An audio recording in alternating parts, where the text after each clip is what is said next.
दोनों की कुंडली आपने मैच करी, बिल्कुल परफेक्ट है, गुण बिल्कुल मिल रहे हैं, सारी चीजें ठीक है, लेकिन उसके बावजूद भी शादी नहीं चल पा रही है। मेरे पास अगर आएंगे तो मैं उनको बताऊंगा कि तुम्हारी शादी नहीं चलेगी क्योंकि तुम्हारी कुंडली इम्परफेक्ट है। आपने देखा कि नहीं, ये विवाह नहीं हो सकता, तो इस धारणा को आप कैसे ला रहे हैं?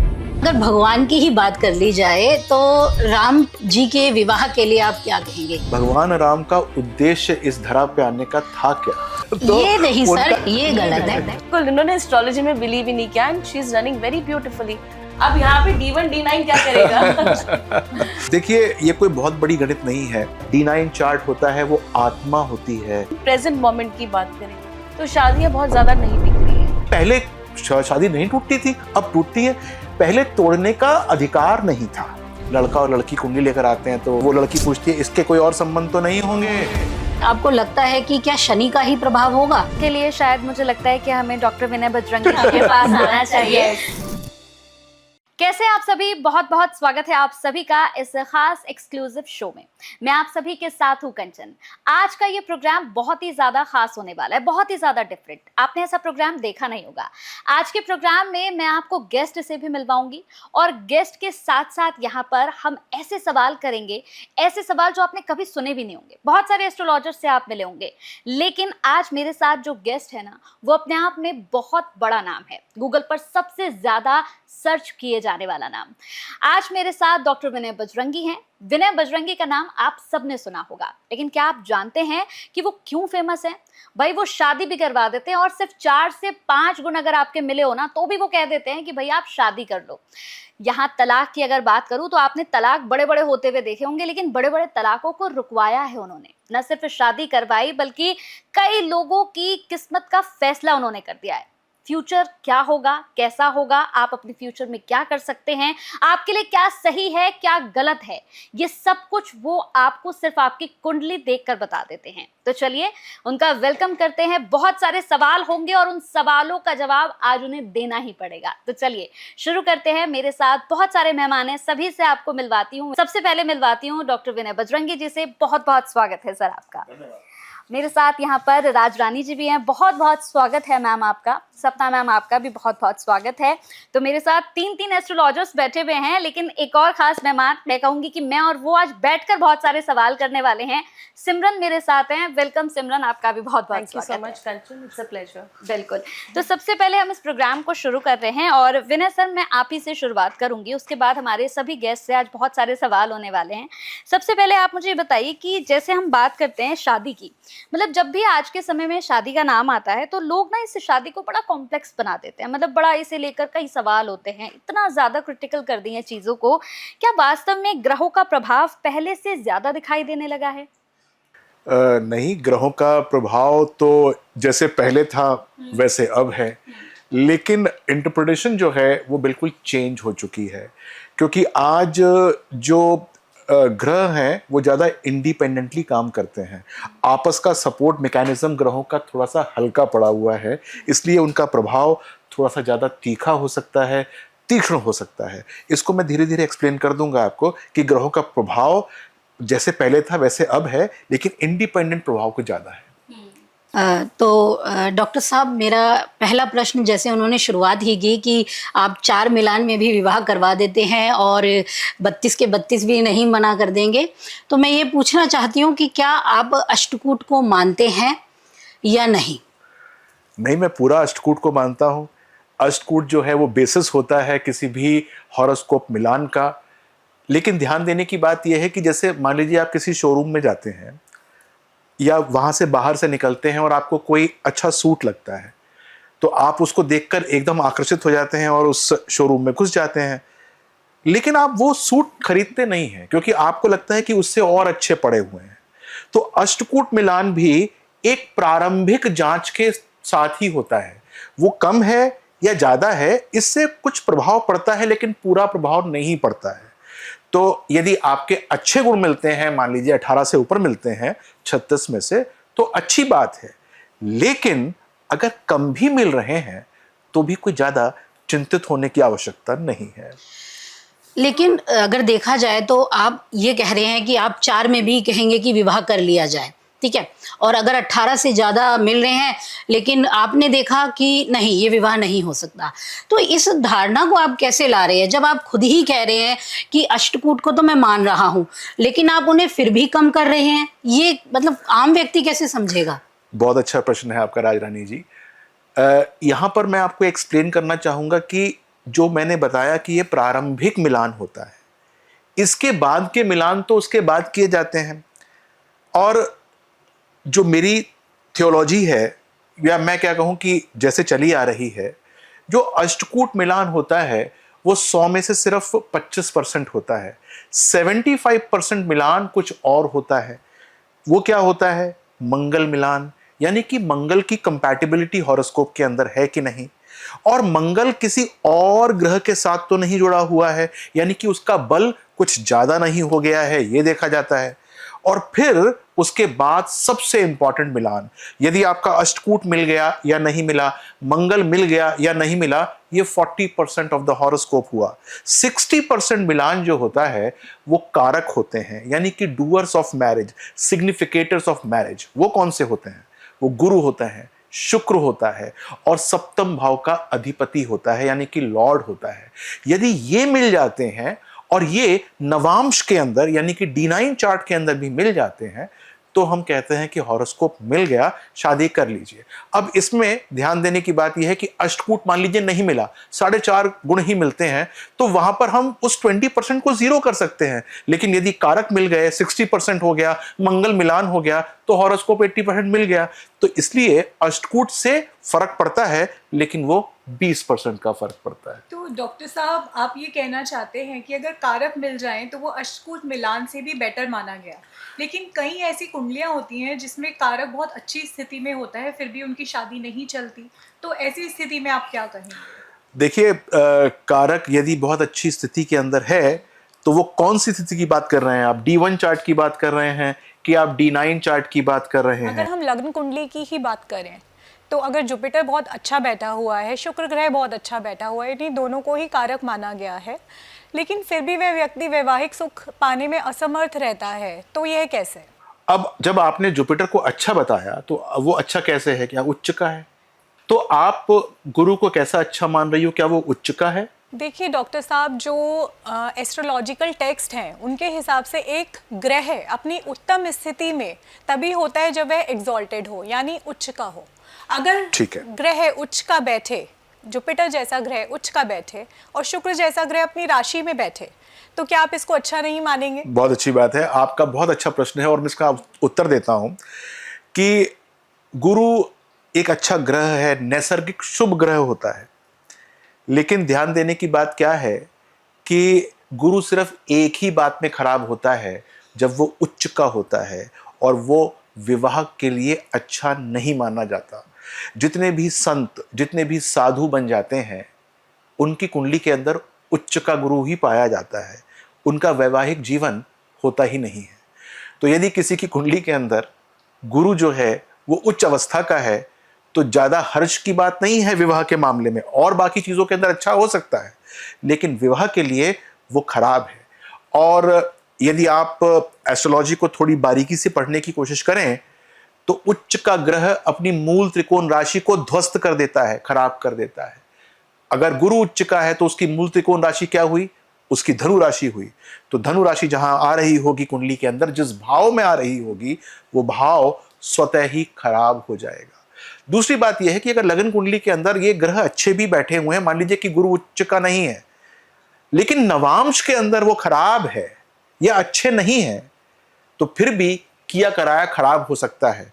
और मैं यहां पर आपको बताना चाहूंगा कि D1 चार्ट यदि अच्छा है, लगन चार्ट अच्छा है, तो शादी 2 या 3 वर्ष अच्छी चल सकती है। लेकिन यदि D9 चार्ट खराब है, तो इसका मतलब क्या हुआ कि अंतरात्मा चार्ट की ठीक नहीं है। यानी कि जैसे ही आपस के जो अट्रैक्शंस होते हैं वो खत्म होंगे, समाप्त होंगे, और जैसे ही आत्मा का मिलन होने की बारी आएगी, जो कि D9 चार्ट होता है, तो उनके बीच में विवाह विच्छेद हो सकता है। सर, यहाँ पे मैं आम जनता बन के बात करना चाहती हूँ। With the perspective of astrologers, definitely उनकी इन डेप्थ नॉलेज है। आम जनता को ये बात ही नहीं पता कि D1 या D9 चार्ट होता क्या है। पहले तो हम थोड़ा सा उस बारे में जानेंगे। और कहा जाता है ना कि अगर शादी अच्छी है तो D1 चार्ट जो है बढ़िया चल रहा है, और अगर बुरी है तो D9 चार्ट ही कमजोर है। अब ये भी बोला जाता है कि आपके तो कुछ पास कर्मास रहे होंगे। प्लीज टेल अस ऑल, मेरे को इसको पूरे डिटेल में समझाइए कि D1 और D9 चार्ट का मसला क्या है। देखिए, ये कोई बहुत बड़ी गणित नहीं है। जो लोग भी एस्ट्रोलॉजी का प्रोग्राम देखते हैं उनको पता है कि उनका चार्ट क्या होता है। जब कोई व्यक्ति पैदा होता है तो उस समय जो भचक्र के ऊपर सारे के सारे ग्रह होते हैं, वो कौन कौन सी राशि यानी कौन कौन से घर में बैठे हैं, वो घर को जब हम रेखांकित करते हैं तो वो आपका जन्म चार्ट होता है। अब मान लीजिए कि जब आप पैदा हुए थे तो शुक्र जो है वो तुला राशि में था, अपने ही राशि में था, ठीक है।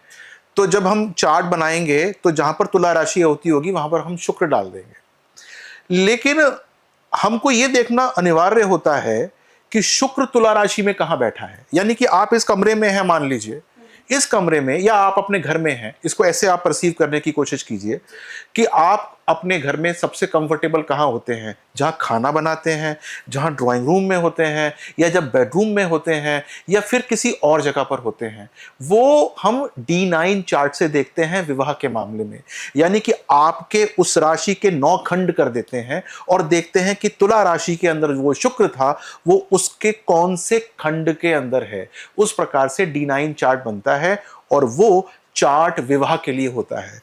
जैसे अभी सपना जी पूछ रही थी D1 D9 चार्ट के बारे में, तो मैं यही कहना चाहूंगा कि कुंडली तो सारे देखते हैं, लेकिन जो फाइनल डिटेल्स होती हैं कि कुंडली के अंदर वो कौन से ग्रह के अंदर कौन से भाव में बैठा है, वहां से हम शादी की क्वालिटी की पड़ताल करते हैं।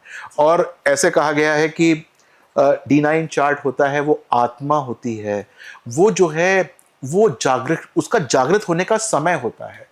बहुत बार आपने देखा होगा कि किसी की शादी हुई और शादी के 3-4-6 महीने में, 8 महीने के अंदर विवाह विच्छेद हो गया, या फिर वो लड़का लड़की अपने अपने घर चले गए।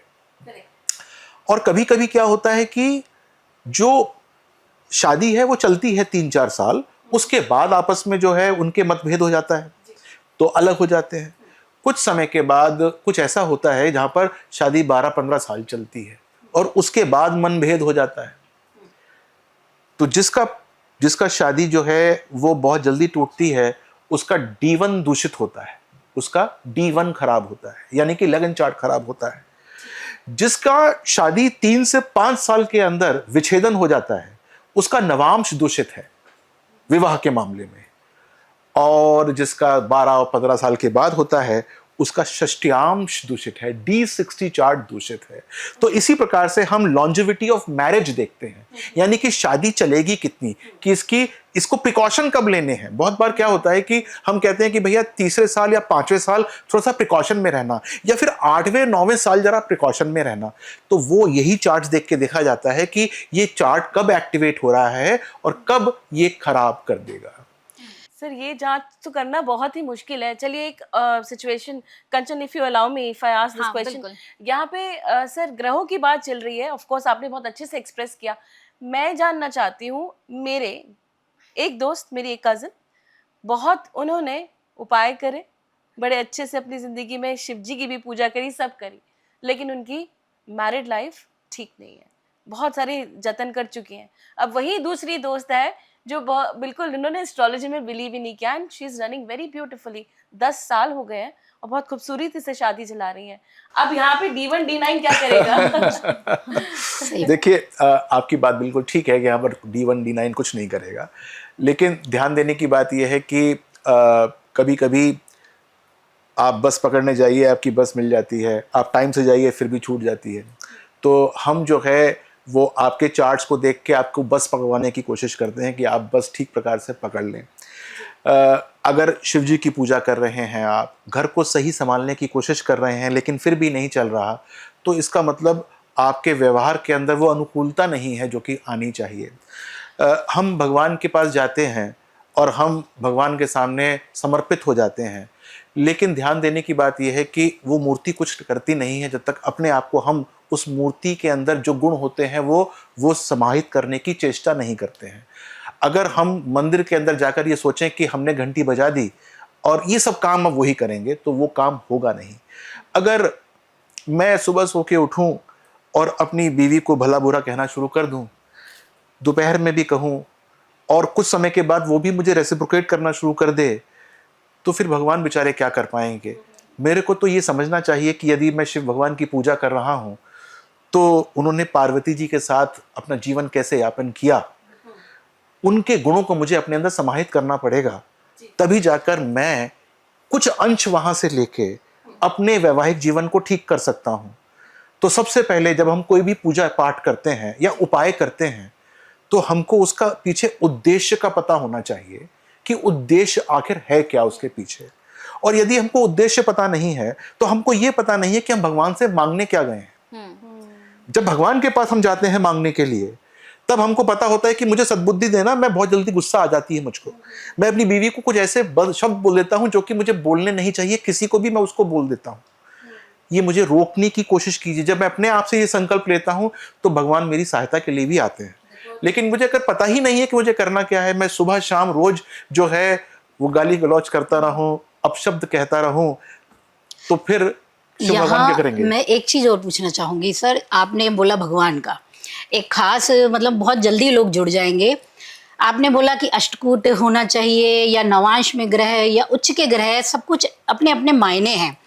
तो यहाँ अगर भगवान की ही बात कर ली जाए तो राम जी के विवाह के लिए आप क्या कहेंगे। वशिष्ठ जी थे, तो ऐसे चीजों में हम कैसे कहें कि उनका विवाह सुख इतना क्यों, दाम्पत्य पीड़ा उन्होंने सही, और वो तो भगवान है, गुण मिलते थे। आप शब्द नहीं कहे, कुछ नहीं। फिर अच्छा, मैं आपको एक बात बताता हूँ कि आप भगवान राम से हम सब निमित्त मात्र की तुलना कर रही हैं। भगवान राम का उद्देश्य इस धरा पे आने का था क्या? तो ये नहीं सर, ये नहीं। देखिए सर, हम बात शादी की कर रहे हैं, हाँ। हम बहुत स्पेसिफिक उस मुद्दे को लेके मैं जाना आपको चाहते फिर भी, उन्होंने अपनी भार्या को, अपनी जीवन संगिनी को वो पूरा मान सम्मान जो उनको देना चाहिए वो दिया, और उनकी जीवन संगिनी ने भी वो जो अपने पति को जो मान सम्मान देना चाहिए वो दिया। और जो विवाह का एक मूल मंत्र होता है या उद्देश्य होता है कि संतान उत्पत्ति, वो भी उन्होंने जो है वो की। तो विवाह के मामले में तो वो सारा का सारा जो लड़ाई हुई या जो रावण जो अपदस्थ हुए लंका से, उसके पीछे भी विवाह ही था कि उनको अपना विवाह बचाना था, अपनी जीवन संगिनी लेकर आनी थी, और वो लेकर भी आए उसके बाद।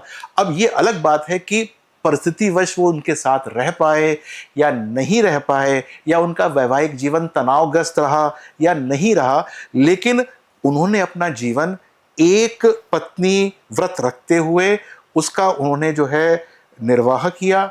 और ऐसी बहुत सारी महिलाएं होंगी जो चाहती होंगी कि मेरा पति वैसा ही हो जैसा कि भगवान राम रहे सर, हैं। मैं यहाँ आपको कॉन्ट्राडिक्ट करूँगी। जी बताइए। राम जी, सीता जी ही एक इकलौती ऐसी नारी रही हैं हमारे वेदों में जिन्हें अग्नि परीक्षा देनी पड़ी। अपने पवित्र होते हुए भी उन्हें इतने समय तक अपने पति से अलग रहना पड़ा। देखिए आपकी बात बिल्कुल ठीक है कि उनको वो देना पड़ा, लेकिन वो श्री राम का राजधर्म होगा। मैं इसके बारे में कोई विवाद या कोई बात नहीं करना चाहता, लेकिन वो उनका अपना राजधर्म होगा जिसका उन्होंने पालन किया हो। और ध्यान देने की बात यह है कि जब राजधर्म की बात करते हैं तो आज के हम नेताओं को उन समय के राजाओं के साथ बिल्कुल भी तुलना नहीं कर सकते।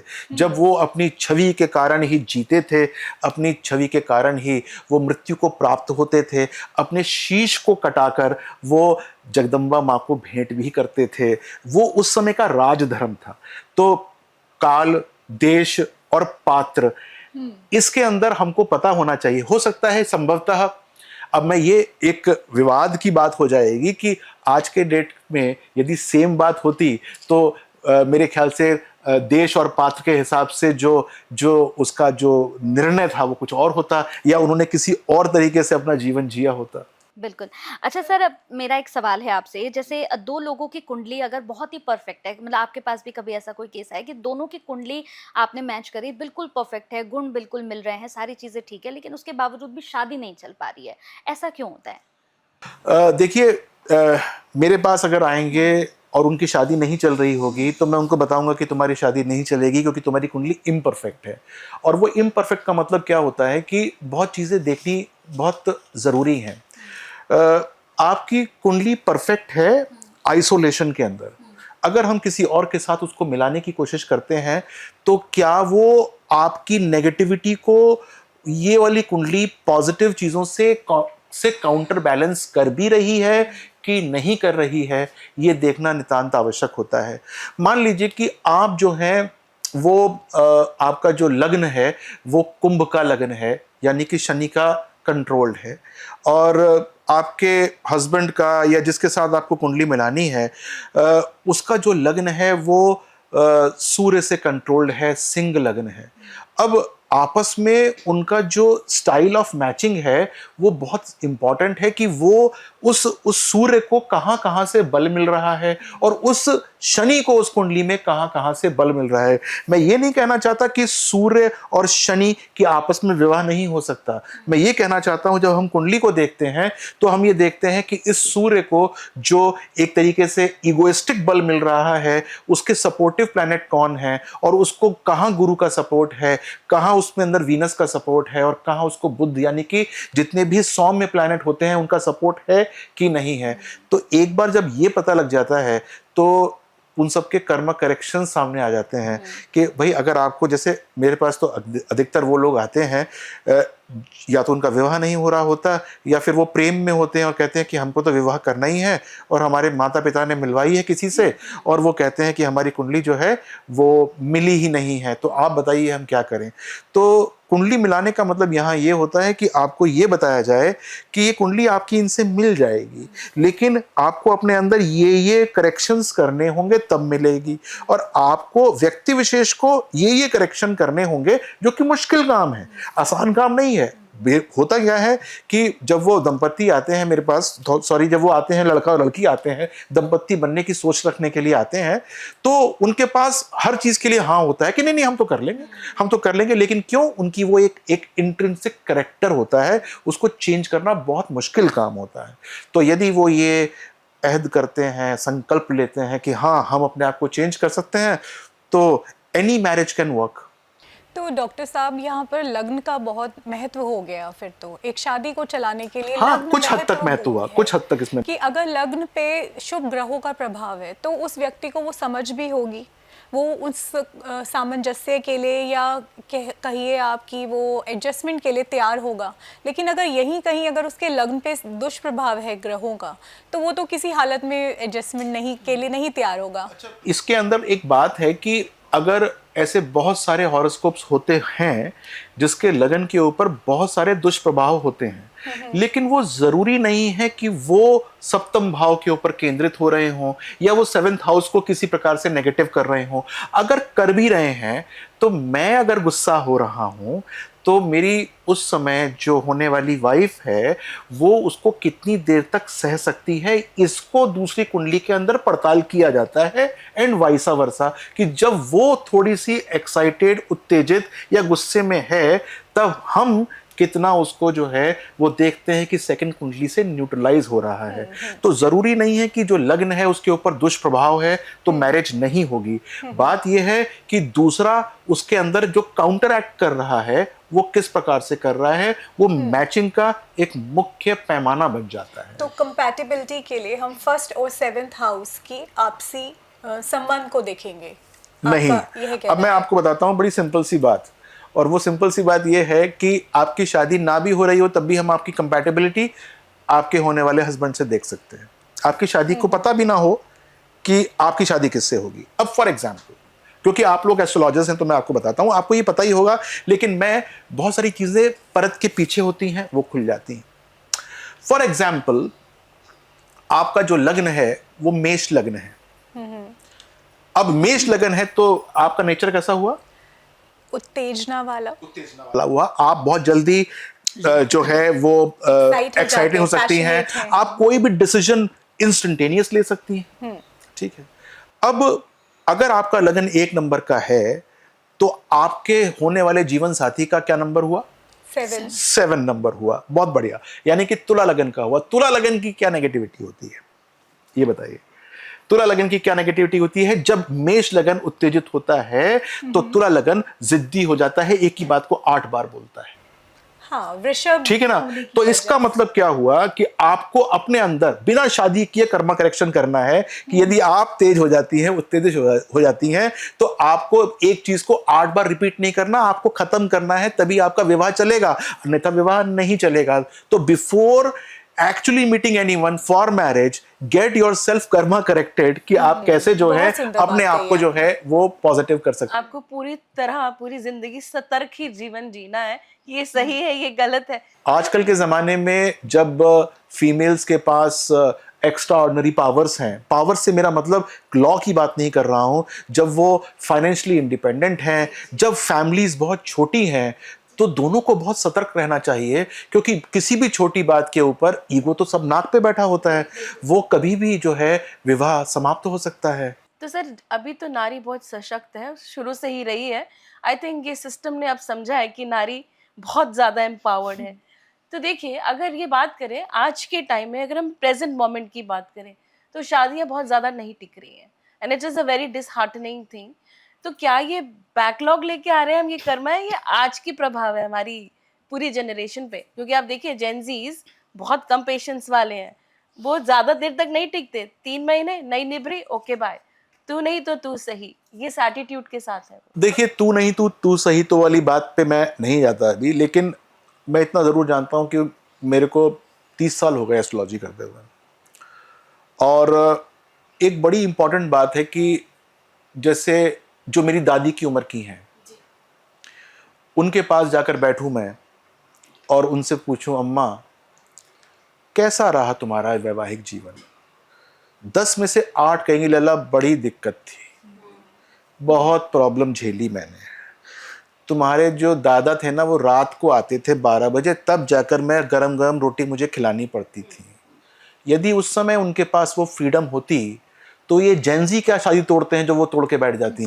मैं आपको बता रहा हूँ, they were not financially independent, but they were not having a nice married life, I tell you that. क्योंकि मैंने जब शोध करता था मैं, तो मैं यही देखता था कि मैं लेडीज से पूछने की कोशिश करता था, जो कि उस समय 75, 80, 85 की थी, कि आपका वैवाहिक जीवन कैसा था। क्योंकि हम लोगों को भी एक धारणा है, हम लोग कहते हैं कि पहले शादी नहीं टूटती थी, अब टूटती है।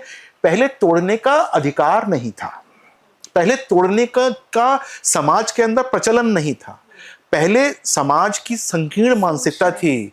पहले समाज के अंदर अगर किसी ने विवाह तोड़ दिया तो उसको बहुत हे दृष्टि से आज भी देखा जाता है, लेकिन उस समय तो बहुत ही हे दृष्टि से देखा जाता था। आजकल वो नहीं है।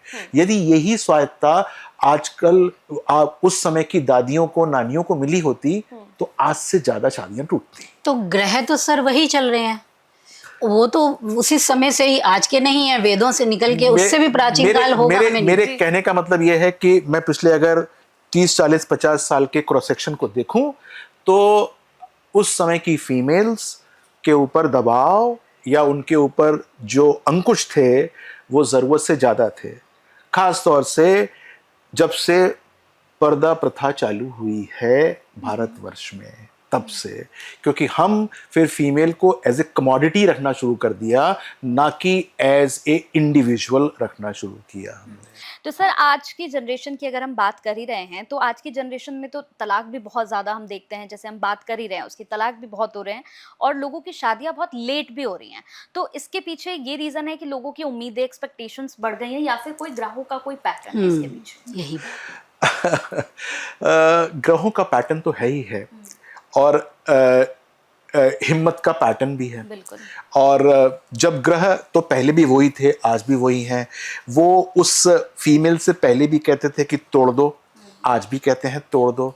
उस समय उस फीमेल के पास आगे का रास्ता स्पष्ट नहीं था, क्योंकि उसके पिता और माता ने भी उसको हाथ जोड़ के ही भेजा था कि बेटा यहाँ पर पीठ करके अपने घर से मत चलना, यहाँ पर आओगी तो एज ए गेस्ट आना। तो उसके पास वो सिस्टम नहीं था। तो आपको मतलब एक थियोलॉजी है, और ये यदि कोई एस्ट्रोलॉजी आपने पढ़ी हो तो माँ जो है वो अपने पुत्र को बहुत प्रेम करती है। इसके पीछे सिर्फ इतना है कि कष्ट में है वो पति से, शायद पुत्र जो है उसको थोड़ी सी परेशानी से मुक्त कर दे, क्योंकि उसने उसको अपना खून दे के सींचा है। तो ये जब हम पढ़ते हैं तो the relation between 5th house and moon, तो ये पता चलना शुरू होता है कि how a moon behaves for that matter. वो क्या रिक्वायरमेंट है कि पहले पति से परेशान थी, तो इसीलिए वो सोलेस अपने बेटे में ढूंढती थी कि यहाँ से बेटा भी ना निकले तो सही। ये से ऐसी बहुत सारी हॉरोस्कोप्स होते हैं जिसके अंदर पति से भी परेशान रही, फिर बेटे में भी नहीं पूछा।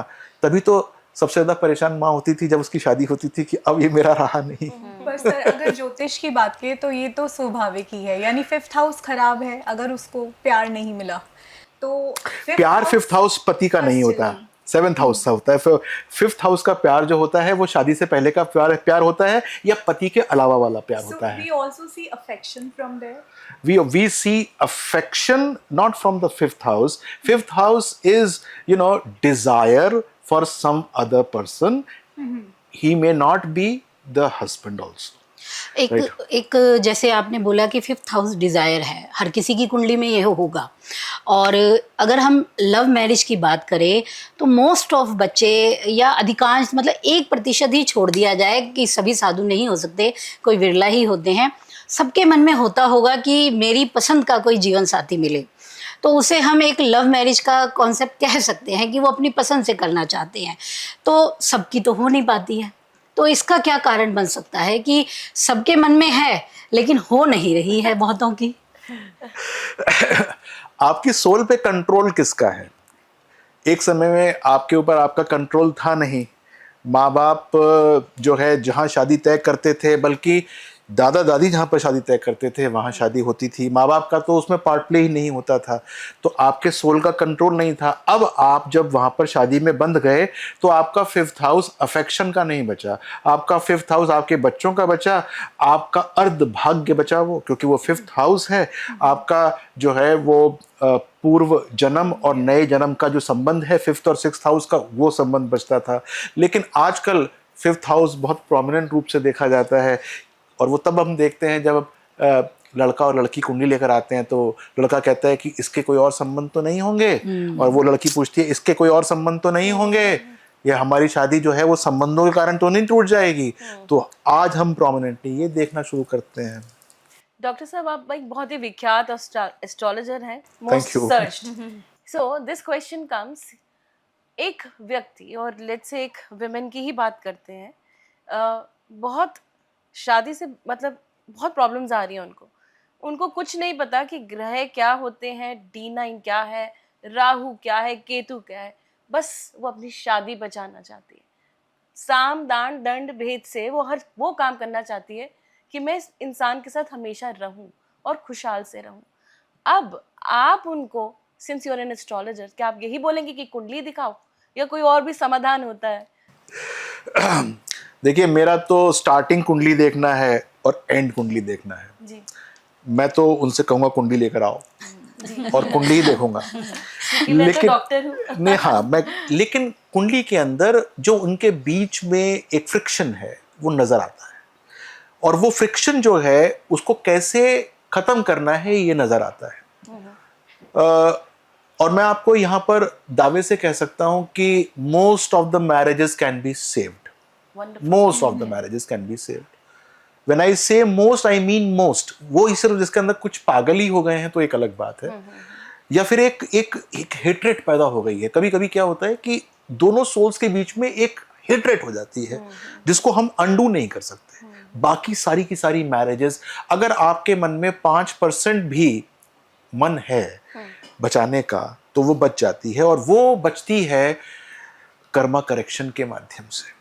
और वो कर्मा करेक्शन क्या होता है कि कुछ जो है वो समय देखा जाता है, और कुछ स्वभाव बदला जाता है, और कुछ जो है उन दोनों को इम्प्लीमेंट करके कोई 5th हाउस का एंगल क्रिएट किया जाता है।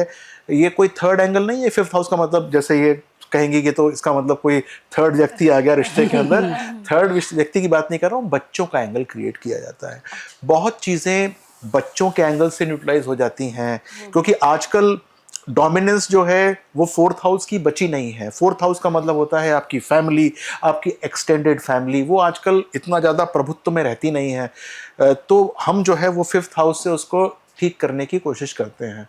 तो मैं यहाँ कहना चाहूँगा कि यदि हम कर्मा करेक्शंस करते हैं, यानी कि अपने स्वभाव के अंदर करेक्शंस करते हैं, और फिर डेलिकेट टाइमिंग्स जो हमारे होंगे उनको ठीक करने की कोशिश करते हैं, तो निसंदेह जो है विवाह बच जाता है। तो यहाँ वैदिक रेमेडीज का कितना हाथ है डॉक्टर साहब? एक शादी को बचाने के लिए। वैदिक रेमेडीज का तो बहुत बड़ा हाथ होता है। देखिए, रेमेडीज जो होती हैं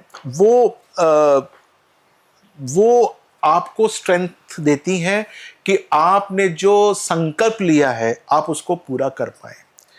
संकल्प लेना लेकिन बहुत जरूरी है। अब मान लीजिए कि अब जैसे एग्जांपल है कि एक बच्चा आया मेरे पास, वो कहता है कि मुझे 12वीं क्लास पास करनी है। तो मैं कहूँगा कि मान लीजिए कि माँ सरस्वती की पूजा किया करो, ये बोलूँगा, ये कुछ और बताऊँगा। अब वो जाकर सुबह दोपहर शाम यही काम करना शुरू कर दें, पढ़े ना। तो संकल्प नहीं होगा तो उपाय काम नहीं करेंगे। तो आपका संकल्प होना चाहिए। उसके बाद तो माँ भवानी बैठी है ना प्रेशर लगाने के लिए, आपके सारे के सारे संकल्पों को ठीक करने के लिए। हर चीज संभव है, लेकिन आपका संकल्प अहद होना चाहिए कि मैं करना क्या चाहता हूं, what it is meant for. मैं देखता हूं कि लोग मेरे पास आते हैं और वो कहते हैं देखिए साहब, मैं सुबह राहु के मंत्र करता हूँ, मैं ये केतु के मंत्र करता हूँ, उसके बाद माँ भवानी और फिर बगला मुखी और ये सब करता हूँ, और मेरा 2 घंटा जो है वो इसमें निकल जाता है, और उसके बाद भी जो है वो मेरा ये काम जिसके लिए मैंने सोचा है वो नहीं हुआ। काम क्या है? काम ये है कि मेरी जो फैक्ट्री है वो सपोज ठीक नहीं चल रही है। ऐसे एग्जाम्पल लीजिए, उनका फैक्ट्री में क्या आपने चेंजेस किए? कहते फैक्ट्री तो जैसे चल रही है वैसे चल रही है, मैं ये मंत्र जो है वो एक्स्ट्रा पढ़ रहा हूँ, आप मेरे को 2-4 मंत्र और बता दीजिए ताकि मेरी फैक्ट्री चल जाए। तो आपको ये पता नहीं है कि फैक्ट्री के अंदर आपको इंप्लीमेंट क्या करना है, आपको ये पता नहीं है कि आपको फैक्ट्री में लाना क्या है। आपको ये ना पता होते हुए आप उपाय पे उपाय किए जा रहे हैं। उपाय तो तब कारगर सिद्ध होंगे जब आपको पता है कि मेरे को अपनी फैक्ट्री के अंदर ये चीजें इंप्लीमेंट करनी है। वंस दैट हैपेंस तो सब चीजें जो हैं वो ठीक हो जाती हैं। सर, जैसे अपनी लाइफ में अगर हम बात करें तो कितना हिस्सा जो है वो पहले से तय होता है, या फिर कहते हैं ना कि हम डिसीजन लेकर चीजों को बदल सकते हैं, खासकर अगर मैं शादी की बात करूं? हाँ, बड़ा अच्छा क्वेश्चन है आपका। देखो, मैं ये कहना चाहता हूँ कि एक फ्री विल होती है जो कि आपको जुपिटर देता है, यानी कि गुरु देता है आपके हॉरोस्कोप में। 60% आपका फिक्स्ड है, पहले से फिक्स्ड है। 40% आप उसको मनूवर कर सकते हो, और वो इतनी ज्यादा मनूवरिंग होती है कि वो 60% भी बैकग्राउंड में चला जाता है, 40% ही होता है। आप सोचिए कि आप किसी की छोटी सी चुगली कर दीजिए, एक छोटी सी बात कि वो तेरे बारे में ये कह रही थी, बस वही मेन चीज हो जाती है। बाकी सब चीजें जो आपने कितना भी उसने अच्छा किया हो सब पीछे रह जाता है। तो वो 40% का इतना बड़ा प्रभुत्व होता है कि वो 60% जो कि आप अपने पिछले जन्म से लेकर आए हो वो भी बैकग्राउंड में चला जाता है। एक मेरा थोड़ा सवाल था, मैं सोच रही थी कि जैसे कुछ विवाह ऐसे होते हैं जिन्हें हम कह देते हैं बेमेल विवाह, कई तरीके से हो सकते हैं, और कुछ ऐसे होते हैं जिसमें हम कहा जाता है कि कहते हैं शास्त्रों में, ज्योतिष शास्त्र में, कि शनि जो है ना वो मैच्योर पर्सन देता है, मैच्योर पर्सन, और स्वाभाविक रूप से लोग इसे ज़्यादा उम्र की स्थिति को मानते हैं। तो क्या जो अधिक आयु के विवाह होते हैं, जिनके कम एज की लड़की हो, अधिक एज का लड़का हो, या लड़के की उम्र कम है, लड़की की उम्र ज़्यादा है, जैसे सचिन तेंदुलकर का सबको पता है उदाहरण, वहीं अगर हम सैफ अली खान और करीना इनका लें, तो इसमें कौन से आपको लगता है कि क्या शनि का ही प्रभाव होगा ये इस टाइप में जोड़ियाँ बनाने में, या राहु केतु? देखिए, ये ना बहुत सब्जेक्टिव बात है एक्चुअली। मैंने इन जितने भी आपने नाम लिए, मैंने किसी की कुंडली पढ़ी नहीं है, लेकिन मैं इतना ज़रूर जानता हूं कि अगर आप बेमेल की बात कर रहे हैं, एक लड़का मान लो 40 साल का है और एक लड़की 22 साल की है मान लीजिए, तो सबसे पहले तो भ्रम ही आया ना, कंफ्यूजन ही आया ना, यानी कि राहु ने एक्ट होके उन दोनों को बेवकूफ बनाया। जी जी और उसके बाद फिर उस बेमेल की तरफ फिर और ग्रह सक्रिय हुए। राहु ने तो अपना इनिशियल काम कर दिया कि ये ठीक है, उसका ये ठीक है। अब उसके बाद जो है अगले ग्रहों ने काम किया, और वो ग्रह मान लीजिए कि कुंडली में कॉन्ड्यूसिव थे, तो वो विवाह के अंदर कन्वर्ट हो जाता है। तो स्टार्टिंग जो है बेमेल विवाह की नॉर्मली राहु से होती है, लेकिन सूर्य से भी हो सकती है, और चंद्रमा से भी मैंने होते हुए देखा है। और वो कैसे होते देखा है मैं बताता हूँ आपको, कि एक लेडी है और उन्होंने अपनी बेटी की शादी जानबूझ के एक 35 साल के लड़के से कर दी, लड़की 22 साल की है। तो उनको ये पता है ये लड़का जो है वो काफ़ी स्टेबल है, इसका फैमिली बैकग्राउंड बहुत अच्छा है, मेरी बेटी वहाँ जाकर खुश रहेगी। तो उसके अंदर एक्टिवेशन चंद्रमा के द्वारा हो गया। और सेम वे एक्टिवेशन जो है वो सूर्य यानी पिता के माध्यम से भी हो सकता है, कि पिता को लगे कि मैं एक ये शादी कर देता हूं तो मेरी बेटी जो है वहां पर, या बेटा जो है वो सुखी रहेगा। और ऐसे आजकल उल्टे मैं देखता हूं बहुत, कि लड़की जो है वो 32 साल की है, लड़का 25 साल का है, और शादियां हो रही जी हैं। जी जी। तो ये बेमेल विवाह हम लग्न चार्ट से ही देख सकते हैं या इसका आधार नवांश कुंडली पर है? ये फिजिकल बात है, तो हम D1 चार्ट से देखेंगे। ये आत्मा की बात नहीं है, ये फिजिकल बात है। तो ऐसे कैसे सर, ये गलत है। कितने बेमेल विवाह, मैं क्या शब्द थोड़ा गलत लग सकता है बेमेल की स्त्री, पर कई ऐसे विवाह हैं जो बहुत अच्छे भी गुजरे आत्मा से होंगे। जुड़ जाते हैं। नहीं गुजरे मैं होंगे। बेमेल से मेरा जो मतलब है, आपका जो मैं समझा था मतलब, जी, जी, जी। वो उम्र के फर्क से समझा। जी, तो बेमेल का मतलब यही हुआ ना हाँ, आपके हिसाब यही से? था, तो यही ये था। लगन कुंडली से ही को भी देखा ले जाता है। तो यही तो मैं कह रही हूँ कि कितने ऐसे रहे हैं, अगर हम पुराने में ही चले जाएं, जो बातें हम कर रहे थे, कितने ऐसे रहे, जैसे हमारे भी दादा दादी और नाना नानी, तो बहुत अंतर रहा। 15 साल आराम से देखा गया, इससे भी ज्यादा का तो देखा मैं गया। आप मुझे अपने दादा की कुंडली दिखाइए जी। और दादी की कुंडली दिखाइए, जी। मैं आपको बताता हूँ कि उनके बीच में कितना अंतर होगा। शायद ठीक है। उनके दोनों के दोनों अंतर होगा। वास्तव में अगर आपको लगता है कि उनके बीच में काफी फर्क था दोनों की उम्र में, तो वो कुंडली के D1 चार्ट के अंदर प्रत्यक्ष रूप से नजर आएगा। ठीक चाहे है। वो आपके दादा दादी हैं, ठीक चाहे है। वो आपके नाना नानी हैं, या कोई भी ऐसा है जोड़ा जो आपको लगता है कि बेमेल से मेरा मतलब ये है कि उनके बीच में उम्र का हाँ, जी, फर्क जी, है, यही। वो आपको कुंडली के माध्यम से पता लग जाएगा। और ये भी पता लग जाएगा कि वो दादा दादी मान लीजिए आपके जी, थे, जी, जी। तो उनकी शादी कराई किसने? ये अच्छा। सर आपने अभी बहुत ज्यादा हमने सुना है कि मांगलिक, ये एक बहुत बड़ा सवाल जी, इम्पोर्टेंट जी, है कि शादी से पहले बोल दिया जाता है मांगलिक है, अब लड़की इतनी ज्यादा पढ़ी लिखी है, she is at a very good stature, but बोल दिया जाता है पेड़ से शादी करो, ये उपाय करो तभी तुम्हारी शादी होगी।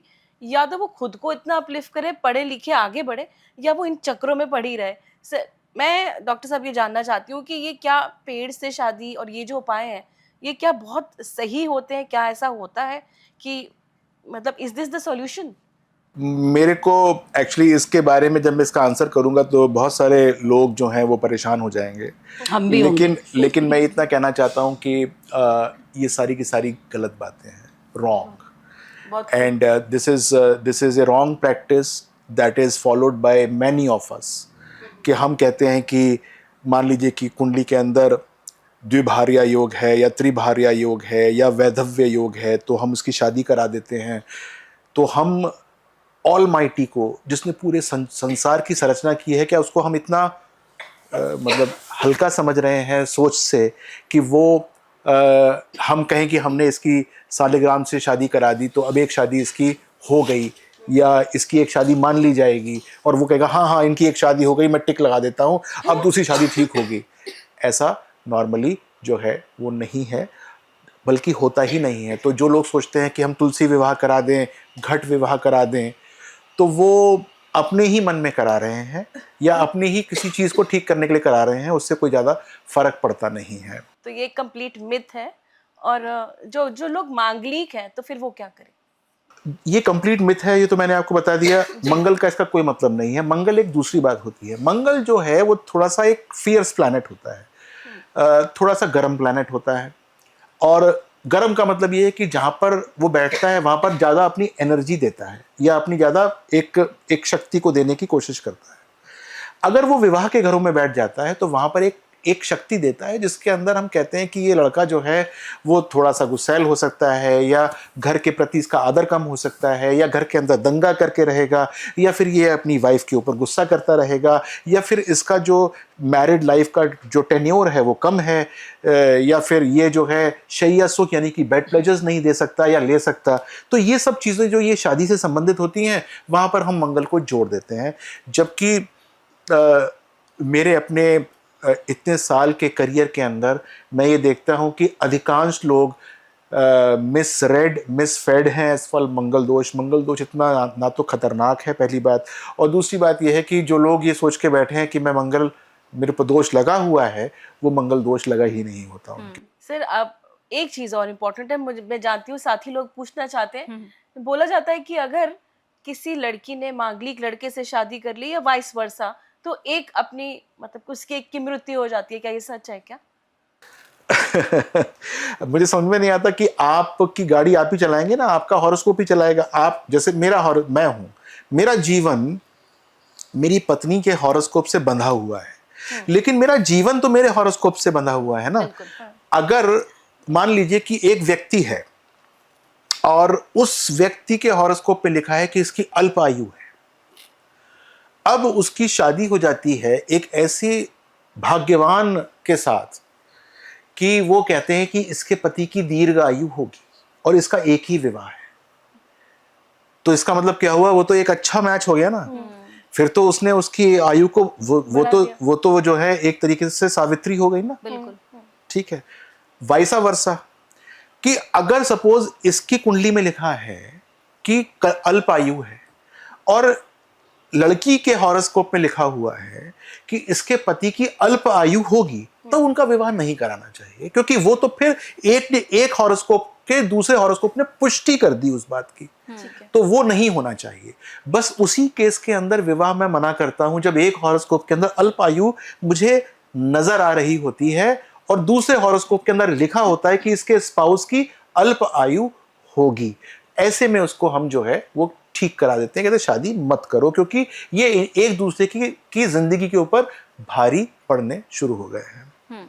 सर इसी तरह से मैं एक बात पूछना चाहूँगी कि जब आपने मंगल की ही बात बताई अभी, तो कुछ स्थानों पे मंगल दोष को दूसरे भाव से भी देखा जाता है, कुछ स्थानों में इसे नहीं लिया जा सकता। दक्षिण भारत की बात कर ली जाए और उत्तर भारत की अगर बात करें तो माना तो जा रहा है, लेकिन एक मान नहीं रहा है, दूसरा मान रहा है।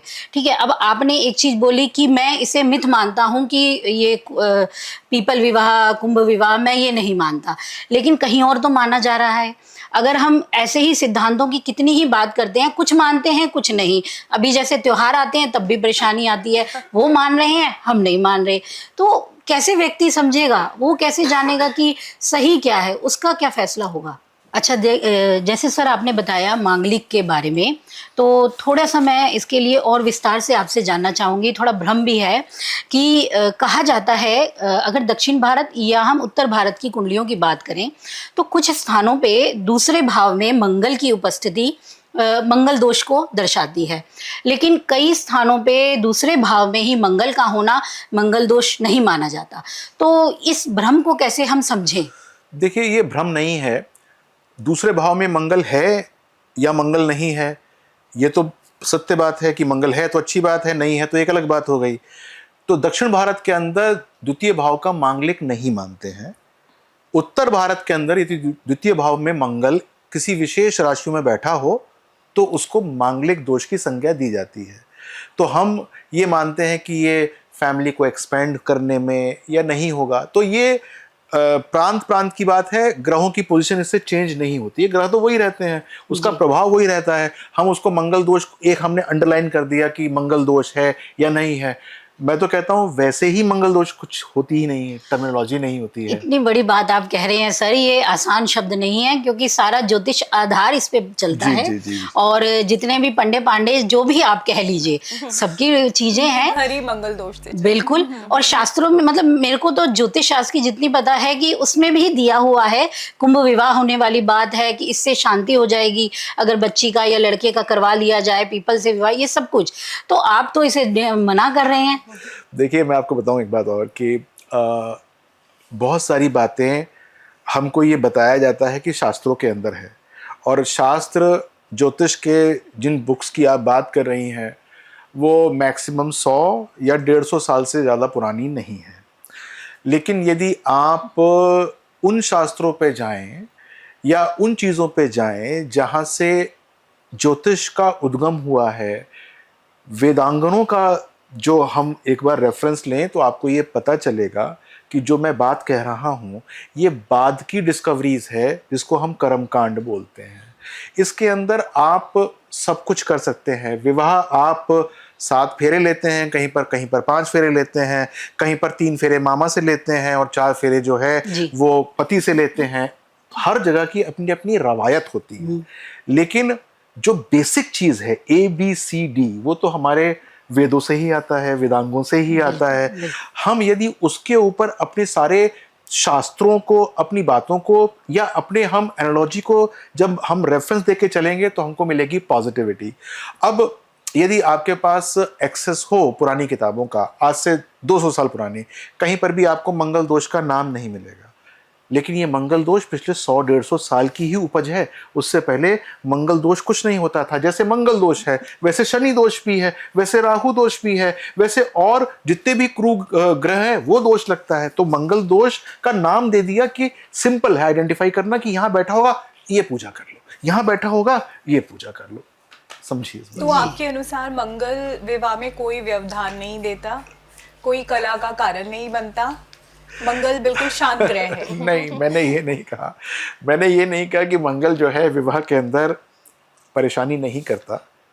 लेकिन यदि मंगल उस राशि के अंदर असहज है और वो राशि ऐसे भाव के अंदर पड़ी है जो विवाह से संबंध रखती है, तो विवाह के अंदर वो परेशानी दे सकता है। लेकिन इसका ये मतलब कदापि नहीं है कि उस व्यक्ति की शादी नहीं हो सकती। इस मतलब का मतलब बिल्कुल ये नहीं है कि वो शादी के अंदर मंगल ही परेशानी करेगा, और ग्रह भी तो हो सकते हैं। बहुत सारे मनीष हैं जो कि कहते हैं कि ये तो डबल मांगलिक हो गई, ये तो ट्रिपल मांगलिक हो गई।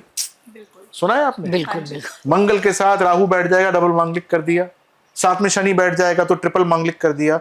बताइए मंगल को कितना मतलब प्रताड़ित किया जा रहा है, और हो सकता है कि मंगल वहां बैठ के शनि और राहु की काट कर रहा हो, ये भी तो संभव है। तो इसलिए कुंडली को कॉम्प्रिहेंसिवली देखना बहुत जरूरी है, ना कि हम उसके अंदर मांगलिक है ऐसे करके जो है उसको हम अंडरमाइन कर दें कि ये हॉरोस्कोप खराब है। मंगल की स्थिति नवांश में कितनी महत्वपूर्ण है? बिल्कुल बहुत महत्वपूर्ण होती है। मंगल की स्थिति नवांश के अंदर यदि हम विवाह की बात देख रहे हैं तो मंगल राशि में कहाँ बैठा है और राशि के कौन से क्वाड्रेंट के अंदर नवांश में बैठा है, उससे उसके बल के बारे में पता चलता है ना। अगर डॉक्टर साहब ऐसी कुंडली हो जहां कोई व्यक्ति डबल मांगलिक, जैसे आपने कहा, मैंने नहीं कहा, ये लोग कहते हैं मैंने नहीं ठीक है, कहा। चलो ज्योतिष की भाषा में। हाँ, अगर ज्योतिष की लग्न- भाषा भी नहीं है। ये जो फिक्सोलॉजी करते हैं ना, एस्ट्रोलॉजी नहीं करते, जो फिक्सोलॉजी करते हैं, जिनको बस 5-6 सिद्धांत पता लग जाए और कोई भी आए वो उसको वो सिद्धांत कर दिया, ये तुम्हारा सिद्धांत है, उनकी बात है। जो फिक्स करते हैं, दिस इज नॉट एस्ट्रोलॉजी। ज्यादातर ऐसे ही सुना जाता है पर कि सर- लग्न से मांगलिक हो गए, फिर चंद्र से आप मांगलिक हो गए, फिर आप शुक्र से भी मांगलिक हो गए, लेकिन फिर भी विवाह चल रहा है। अब आपको बताता हूं कि मैं देखिए मेरी बात का मतलब जो है वो अन्यथा मत निकालिएगा, लेकिन मुझे एस्ट्रोलॉजी करनी अगर काम आती है, ठीक है, और मेरे पास एक हॉरोस्कोप आया और मैंने देखा कि भाई तुम तो मांगलिक हो नहीं, तो मैं क्या जवाब दूं इसका। अच्छा, मैंने क्या किया, चंद्र से कर दिया उसको देखा चंद्र से मांगलिक हो तुम। अब चंद्र से भी मांगलिक ना निकला वो, तो अब शुक्र से मांगलिक देख लेता हूं। फिर कुंडली को मुड़ा दिया उसने, फिर शुक्र से मांगलिक देखना शुरू कर दिया, और फिर शुक्र से भी नहीं निकला, तो फिर वो बड़ा परेशान हो जाता है कि मैं क्या बताऊं क्या ना बताऊं। तो ये बेसिकली क्या है कि इस फिक्सोलॉजी की ये टेक्निक्स हैं। अगर आप न जाने कितनी कुंडलीज देखी होंगी आपने, लेकिन मैं आपको इतना बता दूं कि यदि आप 9 ग्रहों से मंगल को दोष देखना शुरू कर दें तो कहीं ना कहीं तो मांगलिक मिल ही जाएगा वो, और जब मिल जाएगा तो वो विवाह के लिए परेशानी का कारण बन जाएगा, तो उसके लिए पूजा कराना आसान हो जाएगा। अच्छा सर, जैसे अगर हम शादियों की बात कर ही रहे हैं, मंगल पे भी हमने बात कर ली है, मेरा यहाँ सवाल है कि क्या शादी सिर्फ जन्मों का रिश्ता होता है, या फिर जैसे हम हमेशा बात करते हैं कि क्या कोई पास्ट लाइफ कनेक्शन भी होता है? ये बड़ा अच्छा क्वेश्चन है, और इस क्वेश्चन के लिए मैं आपको बड़ा सिंपल सा आंसर देता हूँ, और ये आंसर मैं बहुत बार दे चुका हूँ। और ये समझने की कोशिश कीजिए कि आपकी कुंडली के अंदर ये जो 9 ग्रह आपको आवंटित हुए अलग अलग जगह पर, जिस दिन आप पैदा हुई थी उस दिन हो गए थे। ठीक है, आपके कुछ ग्रह अच्छे थे, कुछ ग्रह खराब थे, कुछ ग्रह ऐसे थे, कुछ ग्रह वैसे थे। जो मैं आज पढ़ रहा हूँ वो मैं आप जब पैदा हुई थी तब भी पढ़ सकता था। यानी आपने एक सांस भी नहीं ली इस धरा के ऊपर, लेकिन आपकी कुंडली में अच्छे भी ग्रह थे और बुरे भी ग्रह थे। तो इस जन्म के तो ग्रह है ही नहीं है, ये तो आपके पिछले जन्म के ग्रह हैं। तो यदि वो ग्रह आपके पति से या आपके बॉयफ्रेंड से या आपके माता से या पिता से संबंध रख रहे हैं, तो वो इस जन्म के तो है नहीं, वो पिछले जन्म के हैं। और यही पर कर्मा करेक्शन आता है। जब मैं आपका हॉरोस्कोप पढ़ता हूँ, कहता हूँ कि आपका सप्तम भाव कमजोर है, आपकी पति से नहीं बनेगी, तो इसका मतलब क्या हुआ कि आपको अपने पति से बनानी है, क्योंकि ये पिछले जन्म में आप नहीं बना पाई थी, इस जन्म में बना लीजिए ताकि वो ठीक हो जाए। तो दिस इज हाउ वी सी कि क्या पिछले जन्म से आप लेकर आई हैं और क्या है।